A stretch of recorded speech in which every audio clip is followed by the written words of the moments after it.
Pro boxing fans here with Eddie Hearn. Eddie, just done the weigh-in for Leigh Wood, Michael Conlan. I wanted to ask you, you've actually promoted a fight very similar to this, an Englishman with an Irishman.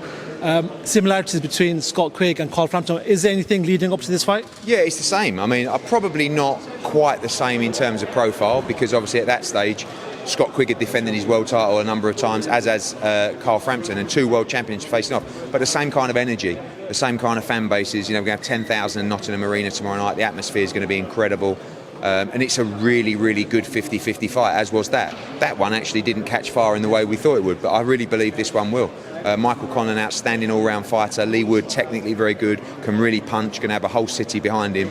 It's going to be a great fight and a really great night at the arena. I was chatting to Dave Caldwell earlier and I said Leigh Wood's been like to the bottom of boxing, because he's done interviews saying nobody would give me fights. Obviously signed with Dave, obviously with yourselves and everything else. Have you seen him change over the couple of years that you've had him? It's an amazing story, and it should give hope to all fighters, because I've turned him down before. When he lost to Gavin McDonnell, he was so drained at super bantamweight, got stopped in that fight. I thought that was his lot. That was 7 years ago. You know, and even since then, came back, had a defeat, came back, went in the tournament, beat Ryan Doyle, beat Zucan. Now he's headlining in front of 10,000. And he's been through the ups and downs. Mick Conlan hasn't. So we're going to find out a lot about Mick Conlan tomorrow night. How good is he? How tough is he? Because Leigh Wood will make sure that we find that out. And we just don't know. We know about Leigh Wood. We know he's got tenacity. We know he's been rock bottom. He's come up. He's a tough man, can really punch. But what we see in Michael Conlan is a lot of potential. But now, tomorrow night, we'll really see. Cool. I just want to quickly move away. Some boxing news broke away in regards to Probellum signing a broadcasting deal with Eurosport, Discovery Sports. What do you make of Probellum? I think more the merrier. They're obviously making a big investment in the sport. Good to see them get a broadcast partner. They've been very aggressive globally. I think great for boxing. Richard Schaefer behind it. Luda Bella works for them. Other good people in boxing as well. So.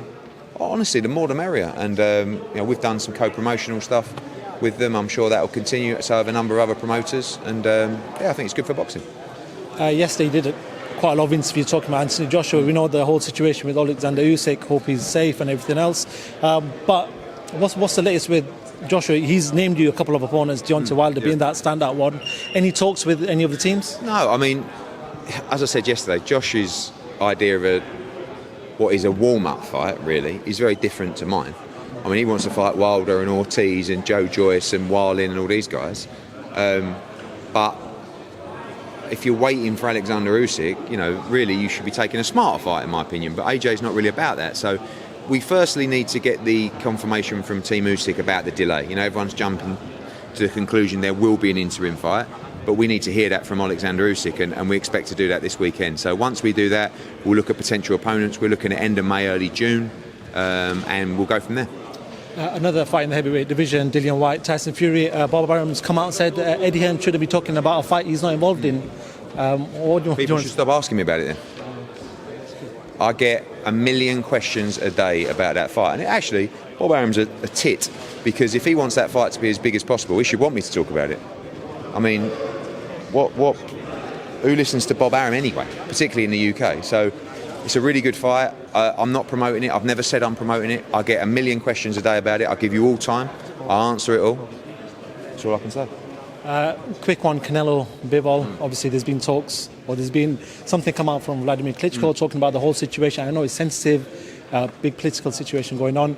What do you want to say in regards to that? It's difficult to even comment. I understand everybody's thoughts on the situation.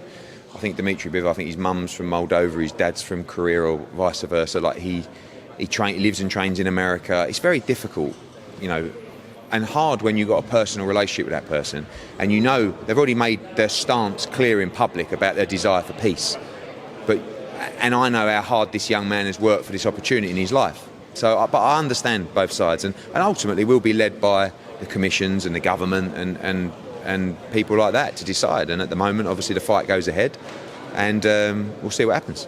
Just a quick one, actually. We're talking about Canelo Alvarez. There's UFC middleweight champion Kamaru Usman has been banging the drum. He did an interview yesterday as well with the show, and he said, "Look, I want that fight. It's a pound for pound number one in boxing with the MMA guy." Anything going on with that? I'd love to make that fight. I mean, I don't think that it would last very long. But Usman's a great fighter, big name, and I know Canelo Alvarez will fight anyone, but obviously he's got himself focused right now on 2022, but for the future we'll see. And just the final one, Conor McGregor did an interview with one of the channels recently, and they asked him a question, are you going to be back in boxing? He goes, yes. They go, would you work with Eddie Hearn? He goes, I'd love to work with Eddie Hearn. Eddie, get in touch with me. Would you get in touch with Conor McGregor? I think that, I'm sure he's got a contract with the UFC, but I love Conor McGregor. I think he's a legend, and Conor McGregor can box. You know, like a lot of these UFC MMA guys, Conor McGregor actually has a solid amateur background and pedigree in boxing. I'm not saying he's going to become world champion, but it'd be huge, you know. And we'd love to work with Conor McGregor. We'll see what happens in the future. Big fan, and you never know. Eddie Hearn, thank you very much for talking to Pro Boxing Fans.